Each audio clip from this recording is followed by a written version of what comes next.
Here we go. You're tuning in to Will Love Listen. Now listen.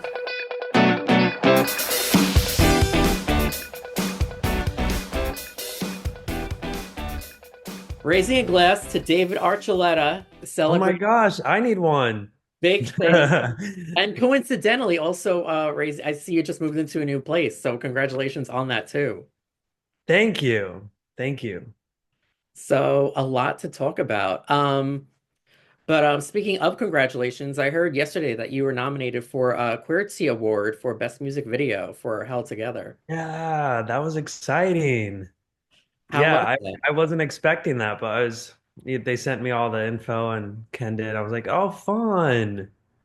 Yeah, My my cute little video that we did with it was a great team to work with. Lily Judge was the director I worked with, and one of my really good friends that I met because through that video, Olivia Cava, she danced in it, and she just is a phenomenal dancer, and kind of represent. It was like the symbol of like freedom and peace, and also motherhood.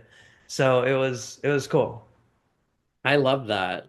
And I love the new music. And speaking of the new music, your new single, Freedom, cover of the classic by George Michael.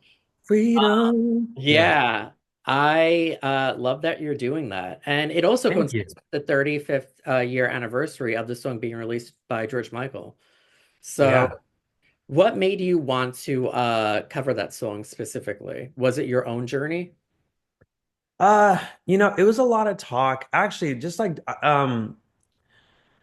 I wasn't really I didn't really listen to George Michael growing up. I sang a couple of his versions on American Idol of songs, like Don't Let the Sun Go Down on Me that he did with Elton John, and then he did a cover of The Long and Winding Road by the Beatles, and I used his version as like a frame of reference for when I performed it because he and I had like similar ranges.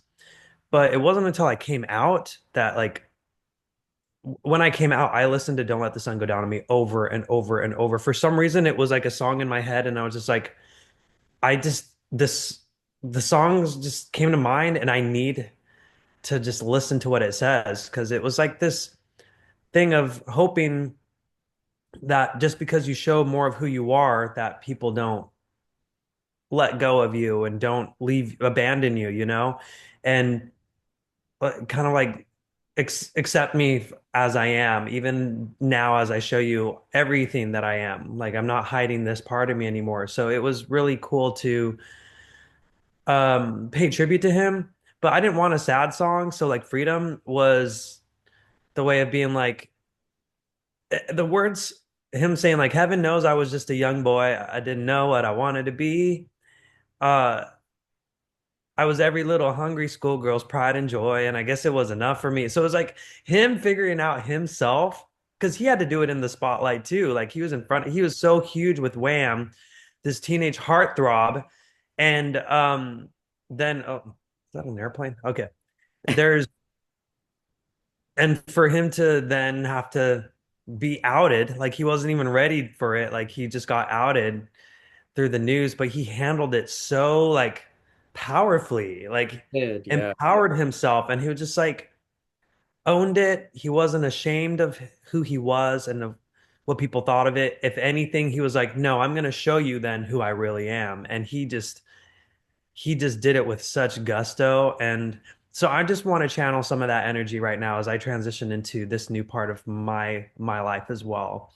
Like the video that I got nominated for Held Together, I released last year, and it was like more of like the goodbye to who I was and like the realization like this is who I am, and I have the support from my family. It was a tribute to my mom with that video. Um, and now kind of being like, okay, I'm gonna own it now too. I want to just be myself, and I'm an adult now. I'm not a kid anymore. And even now, like I'm in my 30s, but people still be like, "Oh, I don't know if that's okay for you to say." Like, "Oh, you shouldn't say a swear word. You're David Archuleta." I'm like, and I'm 34 years old. They're I so, can swear. you you look young, and they're so used to, I think, from American Idol, that's how they always picture you too. Yeah.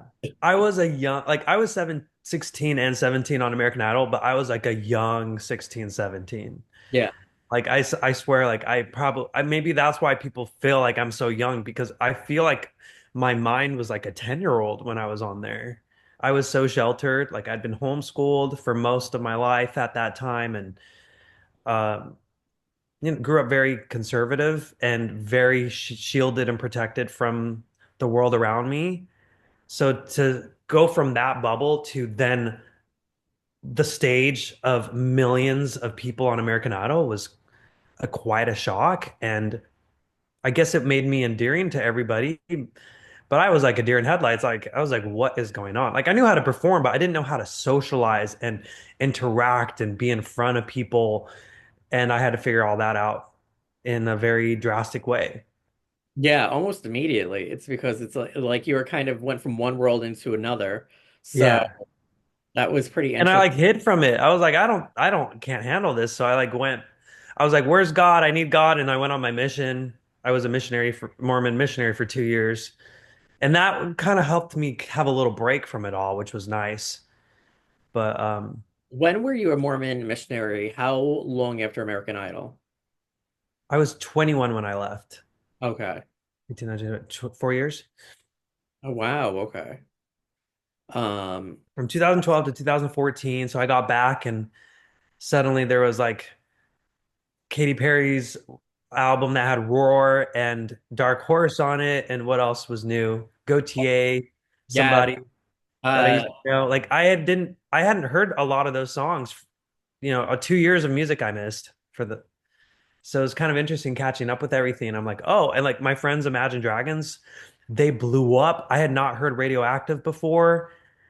And it was like one of the biggest songs. I'm like, oh my gosh, like I went to church with Dan. We were both Mormons going to church here in crazy. Hollywood. And I was just like, what? I'm like, that's my boy Dan right there. What's he doing blowing up and taking over the world? But it was just a lot of, and Frozen was like new, so everyone was singing Let It Go. It was fun. Too funny. So did Dan grow up Mormon too?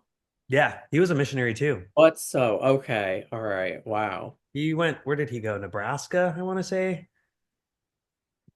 You know who else I interviewed that grew up Mormon? The lead singer from Neon Trees, Tyler Glenn. Tyler Glenn, yeah. So do you guys all know each other? Yeah. That's so funny. He was a missionary too. Really? Tyler. Okay. Yeah, we all of us Mormon missionary boys. Oh wow. You all know each other. That's too funny. Yeah, I mean Lindsay Sterling too. She was a missionary in New York City. But have you She's all not a shared Mormon boy, but stories she's a Mormon girl. about like navigating like growing up Mormon with being in the entertainment industry and like, Yeah. like the tug of war? It's so funny because like everything that they tell you in like Mormon Church is like everything that's in like the entertainment industry is so vile and wretched and evil and bad and sexual and devilish, like takes you away from God. um if you get caught up in it all. But then like when you're there, they're like so proud of you. They're like, yeah, like do it for us, show us some representation, do it right, but show, be Yeah. there for us. Like they're so proud of you. But it feels like it's kind of funny. Like when I was growing up, I think it's changed a lot since social media has become a thing, but it felt so taboo before. Like, ooh, you're gonna you're gonna get corrupted in that world. Like you need to get a real job is what a lot of people told me after American Idol. So they'd be like, so what are you up to? I was like, I'm working my booty off. But I was a teenager, so they didn't think that I was doing anything because they didn't look at singing as a real job when I would go to Utah. So they'd be like, but aren't you going to go to college? What about school? I was like, I don't have time to go to school. I'm like work. I have no time even to sleep because I'm like going everywhere right now. And they're like, but you really should consider going to college. Oh my God. Like That it was like it's like so programmed to do everything. And they're like, are you dating? Like, who are you dating? Are you going to get married? And I'm like, I don't know you, sir. Yeah. Or, ma'am, this is none of your business. I did not know you existed until 20 seconds ago when you just started asking me all these personal questions. But it's like, it also was just part of the culture. Like, oh, you're Mormon, I'm Mormon. We are all the same. Like, we are all one big family. So who are you dating? Do you need someone to date? I can set you up with someone. Complete strangers. Yeah. And I'd be like, well, show me a picture of her. Like, I went on like 30 something blind dates when I got back from my mission. Wow. Uh, and like all super nice girls, but it's just kind of like, I'm like, why am I doing this? Like, I don't even know half of these people who are like, it was like a blind date being set up by a blind stranger, like that I didn't even know, but I was just kind of like, sure, I'm up for it, whatever. I don't really know people my age, but they're just kind of like, well, you're supposed to get married. That's the next step. You got back from your mission. Now it's time to get, if you're not going to school, then you should get married. And so I was like kind of caught up in all that, but it was just kind of like people would look at me like you're singing, but they're like, but that's not really a career. Like, what are you really going to go into? And it's like the reason why you effing know who I am is because of my career. Yeah, You're exactly. coming up to me saying you're a fan of what I do. That's what I do for a living. You think it's just for fun? But I think in like church culture, like singing is at that time, I'm like that was 15 years ago and a lot has changed now. I feel like people now see like, oh, you really can make a living. Like look at Lindsey Sterling, look at Dan Reynolds and um but it was just so strange. And I did go to school for a little bit because that was the thing to do. I was like, okay, I'm gonna go and I only did one semester and I'm like, I can't do this. I don't have time. I'm traveling too much. Yeah, exactly. And the whole thing is like you could go to school and you could date at any point in your life, but you can't like win a major TV show and tour all over the fucking world at any point in your life. So it's like, Yeah. And maybe, I like school. It was fun, but it's just kind of like, well, the career that I'm choosing to go into, it just, I don't need it. And I don't, that's fine. I don't yeah. need school fees the way for Oof, as God a singer. no. I've been doing it for 17 years now. And You don't because I uh, still have student loans that oh my gosh. Oh, the student loans. I I think wish that's a I crime. wish I never went Honestly, and tried it the that is whole a crime. yeah. Yeah. Wah. But anyway, you made the right decision. You went What did you go to school for? it's so funny, and I didn't even need to go to college because the way I got into radio had nothing to Oh, even do with college. So right. it's like, and then I got into television doing like background work in television, and none of it I got the way I got it had anything to do with college. So I'm like, But what did you do for college? why? I studied journalism. Oh, journalism. Okay, got you. But you still got a lot of stuff, like a lot of skills and I really like you did. got your brain, Honestly, I didn't need it. That's not how I got any of the jobs I got. It's not just, the jobs, but like the like programming in your brain, like just some activities to help you. Like my psychology class I took in college, like I still use to this day. Like I apply well, that things. is one thing that if I had like, if I could have just majored in something not out of a need for a career, but out of curiosity, it would have probably been psychology. Because I Mm. also found that fascinating. Like I love the psychology classes, like abnormal psychology, general psychology, sexual psychology. I found all of that like super fascinating. Yeah, it But really is. But you did make the right decision. You did the music thing, you did your missionary, you got back into music now.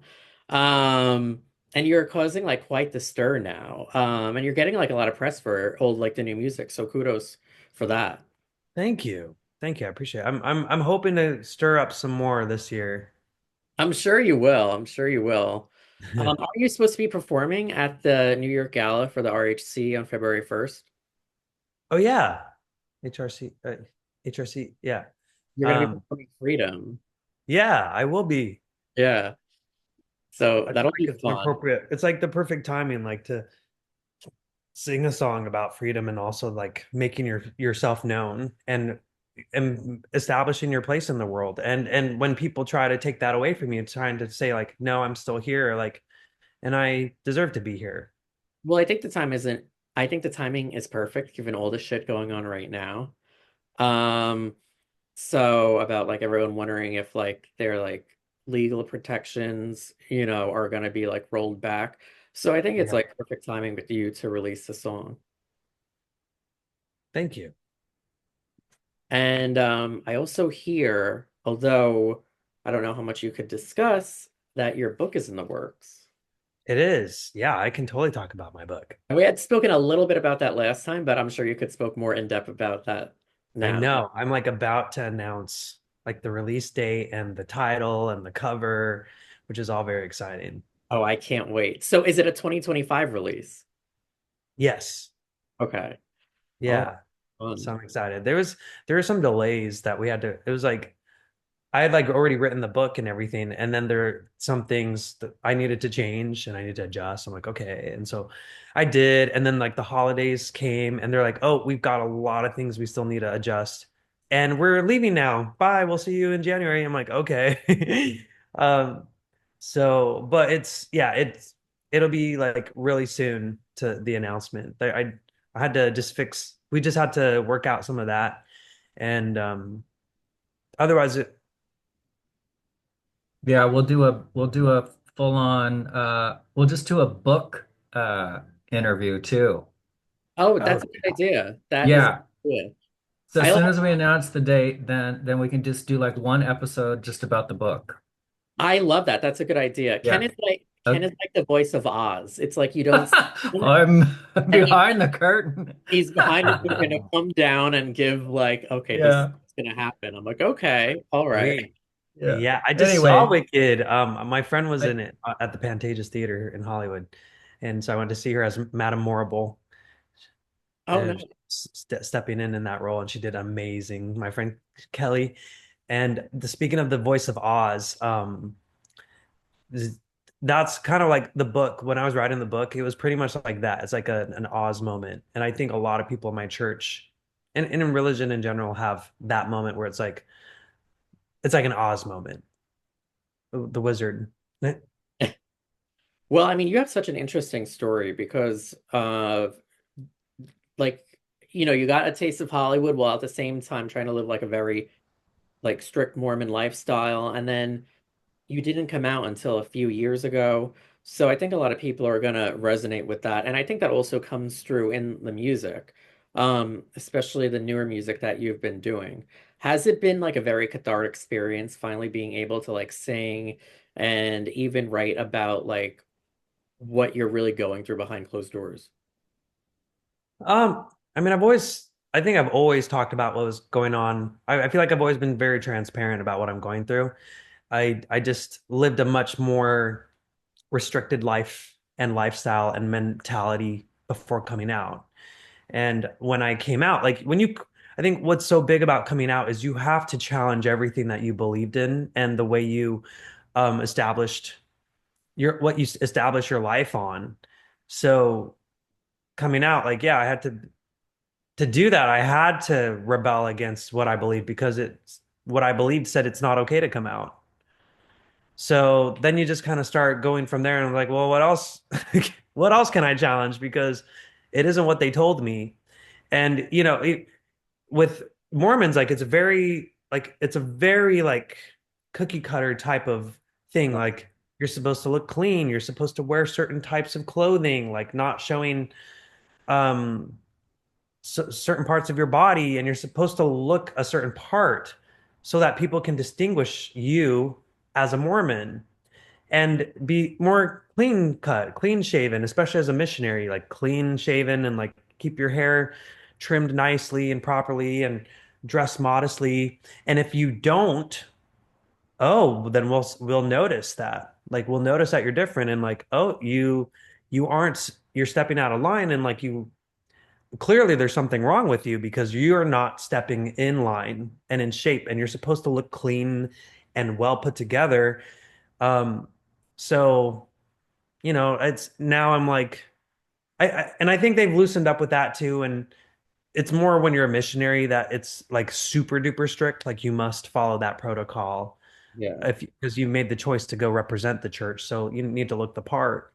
But even with your language, like don't use certain words, don't cuss, don't do these things, don't listen to this kind of music, to maintain this certain type of demeanor. And I guess I go into different details in the book, but like that demeanor is interpreted as like, oh, that's the spirit of God. Like if you're reserved and modest and like suppress too much expression of emotion, like don't get too angry, don't get too like follow uniformly how the rest of us behave, and then that is what they would label as the spirit of God, and that's how you can tell God is with you. So if you show any upset form of being upset or angry, or just being a little too rowdy or not as well put together, then you don't have the spirit with you. So it's interesting now, like living a life where you don't have to worry about that. And it's like, and at first you feel guilty because you're like, oh no, like, oh my gosh, how could I do this? I feel like I'm betraying God. Yeah. But now that I'm kind of like unraveled all that, I'm just like, I'm just living my life, and you don't have to look that way and be that way. And it's, even though it was shown to you one way as the spirit of God, I don't really look at it that way. I look at it from a psychological standpoint now. And Mormons would probably be like, oh my gosh, like the spirit is gone. He doesn't have, look, his countenance has changed. Like that's a phrase that Mormons will use. Your countenance has fallen, which means like you don't have light in Uh, your disposition anymore. yeah. And for me, it's just like, well, I'm not looking like this anymore. Like, yeah, Yeah. uh-huh. Like it's like this front that you put on. Yeah, And exactly. like you're not allowed to express more sincerely and genuinely because you have to maintain, well, if I get too upset or angry about something, then I I won't have the spirit with me. But it feels a little more like the what is that movie out? No, Us. It's like it was like a scary movie. Oh, And like they had like people um and they had to like force like a smile, like, hi, how's it going? Oh, so like they're very polite and like serving like their masters, and but like a tear would be coming down because they weren't able to express themselves truly. Do you yeah. know I I think it's Get Out. Is it Get Out? Oh my gosh, this is going to drive me it nuts. is driving me nuts too that I can't remember it either. I believe it's Get Out. I mean, it was more about like um yes, it was called Get Out. I feel And like that it was like could a drive black me. gentleman going into this, like it was like a southern thing, but like they had servants or like people like working for them, and they were also black. But like anyway, the it's quite wild. But I get the analogy because it's sort of like it could drive you nuts because like in one breath you feel obligated to put up a front, but inside it's like that's not who you are. So there's a lot of duality and you probably even question like, is it wrong to be feeling this way? Is it yeah, right? So there's a lot of like internal conflict there. a lot of internal conflict, a lot of play with shame. But you're also taught, well, shame's a good thing. Okay, oh, you feel shame? Well, that's good. It's showing you that you're feeling something you're not supposed to. So you need to work on that. And it's like, but sometimes the duality, like, it's like masking in a way. And I feel like we do that as queer people a lot, Yeah. like growing up, because you're not supposed to be gay. You're not supposed to be queer. Like, you're not, if you're a guy, you're not supposed to have feminine traits. You're supposed to mask it and projects a different kind of energy, even if it's not yours. You have to find a way to pretend so that you can fit in.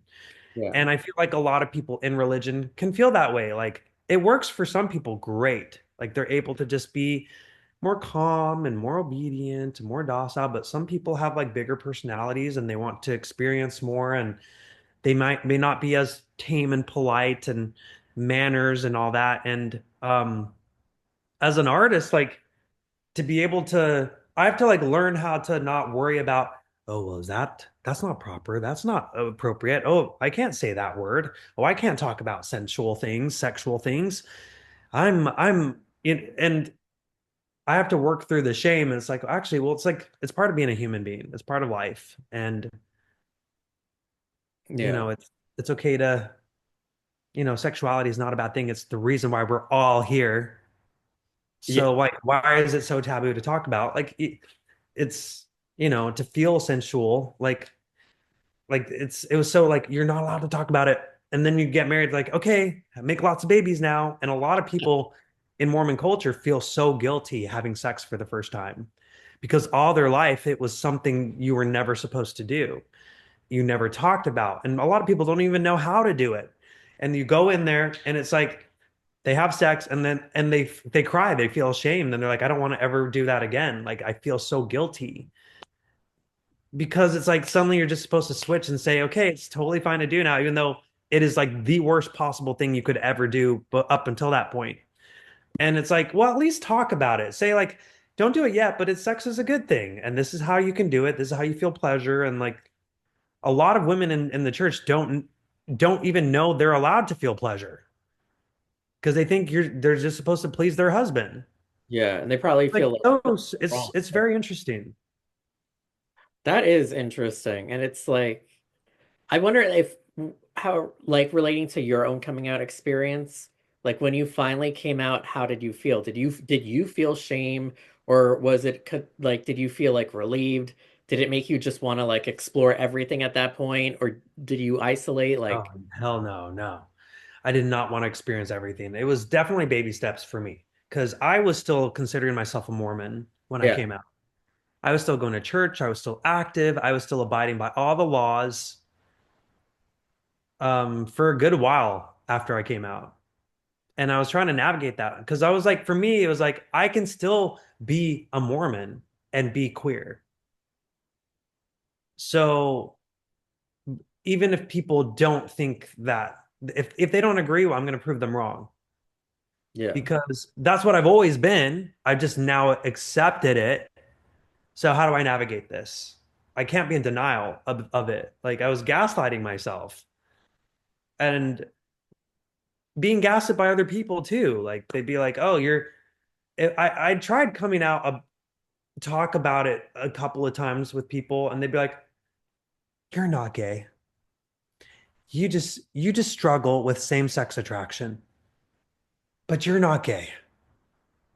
And I'm like, "What does that even mean?" Like I thought gay was same-sex attraction. And they're like, "No. Same-sex attraction is acknowledging that you have the feeling, just like anger. Like you can feel angry. But um, if you don't get angry and don't act out on your anger, you're not an angry person. You just acknowledge that the feeling's there and you can push it down wow, or get rid of that feeling. And the same thing, you can do the same thing with same-sex attraction. And it's just like so like such a like it's like an uneducated thing to say because no, no, you can't. It's like saying like just suppress your green eyes. yeah, You can't you may have green eyes, but if you just act like you don't, then you don't have green eyes. And it's like, okay, like I can gaslight myself to do that and may probably gaslight other people to say, I don't have green eyes. What are you talking about? But like it's like a psychological warfare that starts happening because it's like people be like, but I swear you have green eyes. And people use that as derogatory, like you're gay. And I'd yeah, be like, why are you saying that? Oh, you're gay. It's like, kids like make fun of you and stuff because you're told not to be gay and everyone can see it and like act and like make fun of you for it. It's like it shouldn't be something to be made fun of. So hopefully, but you're always told it's a bad thing and you should hide it and stuff. So you think it's bad. Anyway, that's how I was for a while. So I'm like, okay, I'm not gay. I just need it's just a temptation the devil's given me that I need to you know, learn how to master that emotion. But like in the end, it's like, well, my friend Charlie Bird, who also is Mormon and has found a way, like he's done a lot of work balancing, like, guess what? I'm still a Mormon, and guess what? I'm very gay. And he's like, and my boyfriend and I are going to go to church, and who knows if the church will excommunicate us? We're just going to keep going to church. Like he's done some amazing things. But when I first read his book, um, called Behind the Mask, uh, he was like, I'm gay, and he's like, no, and here's why. Because so many people in the church are like, don't say gay. That's the bad thing. And he's like, I identify as gay. He's like, because my identity as a gay person is so much more than just my sexual attraction. Yeah. He's like, being gay, he's like, it is not just who you're attracted to. He's like, there are many things about being gay that I also feel make my eternal like soul identity. He's like, I have an eye for design. I love to dance. I am more empathetic than the other guys in my family. I have a special connection and tie with girls and can connect with them like on a level I can't with with guys or like that other guys can't. And he's like he was so when I heard that I was like, "Oh my gosh." Like for me like with music like there's this special depth of connection to the arts that I think no one can deny. Like look at all the gay guys who and queer guys queer people who are so much more connected to the arts just naturally. Yeah, that's they true. Yeah. their Just emotions are more fluid and more deep and connected to more they're far reaching than what the common person might that the general population experiences. And I think there's something beautiful to that. And so it's like when I heard that, I was like, maybe it is okay the way I am. And maybe God did create me the way because there are other things. I'm like, I don't know why it affects from a spiritual standpoint, I was like, I don't know why it affects my sexuality too. I'm like, God, can't you just give me like that stuff, like the empathy and like the music connection without being attracted to the guys? Like, I don't want to be attracted to guys. Like, I really didn't. Like, I didn't want, when you're like afraid of it, but I couldn't get rid of it. And so for me, I'm like, well, maybe God made me the way I did, just like he made Charlie the way he made Charlie. And maybe he wants us to be this way. So yeah, yeah, no, I get that. And it's like tough to navigate when you grow up like that, especially like when you kind of have that mindset for like 30 years and then you finally come out. It has to be like an interesting experience, but it does make for good music. Um, yeah. yeah. But now where are you at today? Where am I at today? You know, releasing freedom for a reason because it's like I feel free now. Like I'm learning how to be freely myself. And that will follow with the new music. You know, I've a new pop single, like my own song coming out in March, with another single to follow after that, and the book coming out. It's I'm really excited to be sharing where David's at now. Like, look at like to say this is how far David's come, and this is the next chapter ahead for him. And I feel like I'm 21 for my first time because when I was I get 21 that. the Yeah. first time, I was getting ready to go on my Mormon mission, trying to be uniform and follow what the manual I was given and to follow it like with exactness and obedience. And now I'm just like, I'm learning how to be my own person and to be an independent, um, thinking, an independently thinking Yeah, adult. a free thinker without like Yeah. being tied down to like any like past beliefs or really anyone else's opinions. Yeah. And just getting to know myself for really like the first time, like allowing myself to fully get to know myself and allow myself to make mistakes and realize that's okay to make mistakes. Because for the longest time, I thought it wasn't okay. Like if I didn't follow the manual, I was in trouble. And now I'm like, okay, if I messed up or I didn't do something right, like, okay, cool. Like I learned and now I can continue on and be better, a better person. Like I'm not afraid to mess up the way I was all my life up until I was 31, 32 years old. Because of the way you grew up, it's almost like you came out twice. I feel like because of how strict and regimented Mormon culture is, just being on American Idol and being in the entertainment space was almost like coming out in a way because it was not conventional to them because it didn't seem like they respected it because they didn't see as though you could have made a living in the arts, or not you specifically, but just like people in general. And then you actually come out like, really come out after that. So it's almost like you came out twice in a way when you think about it.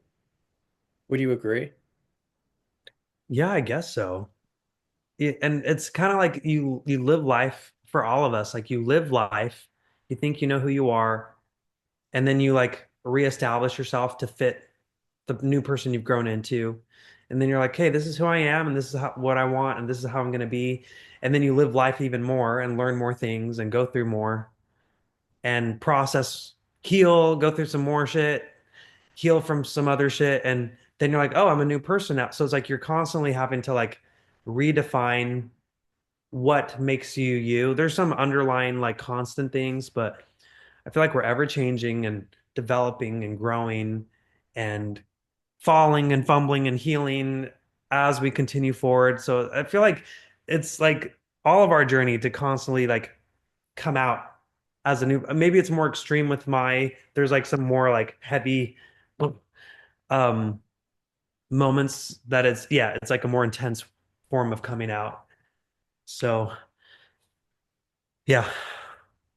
So your story is very interesting and it's gonna make for a good book and good new music, which I'm excited for the new pop music. And I feel like this new song Yeah. Freedom is like the preview, like the lead, like sonically, like the lead up for it, you know? Yeah, I think it's more than sonically. I would say it's the energy of it Yeah. is kind of setting up the new pop realm for David. Are you gonna be touring Gonna be this? more free. Yeah, we're getting ready. We've been working on tour dates already, and so I'm excited to announce that too and perform all the new music. That's fun. You have to make sure you have to come to like New Jersey, at least New York City, but preferably Yeah, both. I would love that. I've always loved going to the Northeast. I saw that you did do, didn't you do like a Westfield around Christmas time? I think you did. Yeah, I yeah. I wasn't here at the time because I was gonna message Ken if I was and be like, oh, we Oh, should do something to coincide like with it. But you did like it was at Garden State Plaza, right? They did like some huge event, like Christmas event. yeah. And there was a housewife there, one of the housewives. One of the Jersey ones, right? Yeah, Melissa. Oh, okay. How was that? She's super sweet. Oh, that's nice. Yeah. That's nice. Jersey's an interesting franchise. I don't know. Do you watch any of them? I haven't watched before. No. One of them, speaking of being Mormon, I actually interviewed back in, I think, December, Heather Gay I from, love Heather. oh, you do? I figure all you Mormon people, you know each other. Yeah, well, yeah, we do. It's I a saw, small world. I saw like after I interviewed her and followed her, like she followed you on Instagram. So I'm like, they have to know each other. Yeah. Yeah, she's come to one of my performances. She sent me both of her books. Like she's the best. Oh, that's so interesting. Yeah, because like it seems like her story, I mean, I would say it's different, but when it comes to the religion aspect, it kind of parallels. Yeah, because she served a mission too. Yeah. Yeah, she We all of us missionaries. yeah, it's like I there are a think she lot went to more. France. I want to say she went to France. Oh wow. Yeah, so she's a badass. Yeah, yeah, she is. And she went through a lot with the Mormon Church. Mhm. I think her first book was Bad Mormon, and I think they don't let her use that title on like merch or anything like that. She got in some lawsuit with them. I was like, oof, Mhm. they don't play. I get why people are scared to leave them. Yeah. But that's cool. It's like you guys will have each other. It's like what you, Heather, Tyler Glenn from Neon Trees, Dan Reynolds from Imagine Dragons. You should all do like one big show. I mean Tyler, Dan and I have done like 'cause Love Loud I've is heard, what Dan yeah. does that in Utah, so we've all done that together. There was a documentary on that, I think I saw a while. Yeah, there was, yeah. Is that like an annual show? I think so. Oh wow. I've done it a couple times. Oh fun. Hmm. Well, I'm excited. I'm excited for you to come over to the East Coast and like meet you in person this time. I'm very excited for the book. And Yeah. the new music, I'm loving it. So keep that up. Thank you. I can't wait for you to hear the newest stuff. I know, me too. I'm excited So for that. fun. When's that Yeah. all going to start dropping? In March? Like springtime-ish? Yeah, Ken. Um, Oz. I didn't hear what he said. What was that? just Sorry. when the new music being come the new music. I mean, I haven't announced it yet, so Yeah, uh, it'll be it's I'll be we're announcing it soon. yeah. It's coming really pretty very quickly. Okay. All right, Yeah, cool. not long after Yeah. Freedom. That's Yeah. good. I'm excited. New Year. It was just a lunar New Year. I was Yeah. talking about that with Margaret Cho. It's the year of the snake. So it's like Ooh. shedding. So it's like new year, Oh, new book, new music. I'm loving it. New oh, thank you for all of us Yeah, exactly. Yeah, for all of us. getting all the Do you know crazy. what zodiac sign you are, both astrologically and like with the Yeah, I'm a horse, you're a horse. Okay. I believe. Yeah, I'm a horse, and I'm a Capricorn. Oh, cool. Okay. I get along with Capricorns really well. Oh, nice. What's yours? So I'm a snake, and Oh, so it's your year. it is my year. And next year's the year of the horse. So Yeah, yeah, but they like are close to each other, so they're both good years. So this will be a good year, and next year will be a really good year. So sweet. for you, I'm talking about, and this year I praise my And best for friend, you, since it's a this is snake. your year, Will. My year. I need to command it. My year, exactly. Um, Cheers to that. yeah, cheers to that. And I'm a Pisces, astrologically. Okay, nice. So Pisces and Caps, we get along well. So it's coming up. Your birthday's coming up. Yeah, actually, March 12th. Sweet. So it's right around the corner. I need to do something. I don't know what, but I always like to do something for my birthday. I don't know if you're like that, but I like to like plan like some night out. Like that's Oh, fun. fun. Yeah. I'm So not so much like that. Sometimes I will, but usually I'm just like, I'm just gonna spend the birthday on my own. Maybe I'll get dinner with some friends or family, but I just hate planning. So it's just I like, do. ugh, I used to get so OCD about it. Now I'm just like, okay, this is what I'm doing. I'm gonna tell everyone, you're welcome to come. If you don't, whatever. So it's yeah, just it takes that's less. more my style. Like, I know what I want to do for myself, but like having to entertain everyone, I don't like to have to worry about.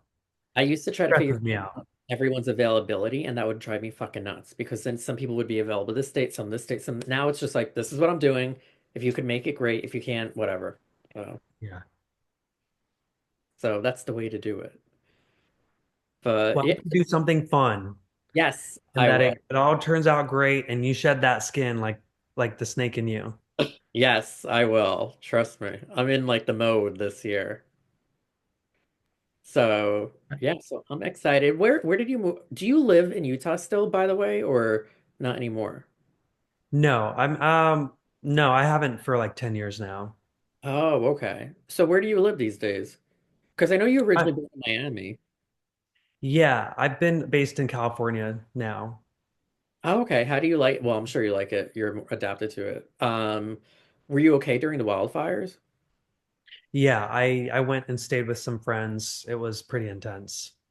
Yeah, That's but I'm okay, Yeah, okay. thankfully. That's And they good. have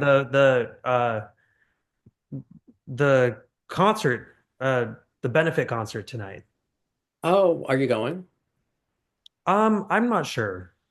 But Billie Eilish, Katy Perry, Lady Gaga, Earth, Wind and Fire, Lil Baby, Dave Matthews Band, a lot of people are performing. Big lineup. Katy Perry. Well, I just saw her at a Jingle Ball, and now she announced she's doing a big tour this year. She's amazing. I Have know you? she's got a lot of slack lately. It doesn't it doesn't diminish how amazing of a polished she is. Yeah, She does like what she does so well. and have Writing, singing, and performing. Like she kills it in all three of those. yeah. I'm assuming you guys have probably crossed paths, right? Yeah. Yeah, she's funny. Yeah, I love her new music is like very underrated. Very EDM-ish. Ooh, sorry. So, but Yeah. everyone definitely check out David's music, the new single Freedom, and new music set to come this year, and be on the lookout for his book. We'll be doing another conversation on just that. And congratulations and cheers to David, Archie. Thank you, Will. Cheers to Will. It's your year. You're the Yes, snake. yours too. Yours too. Thank you. Thank you. Thank you.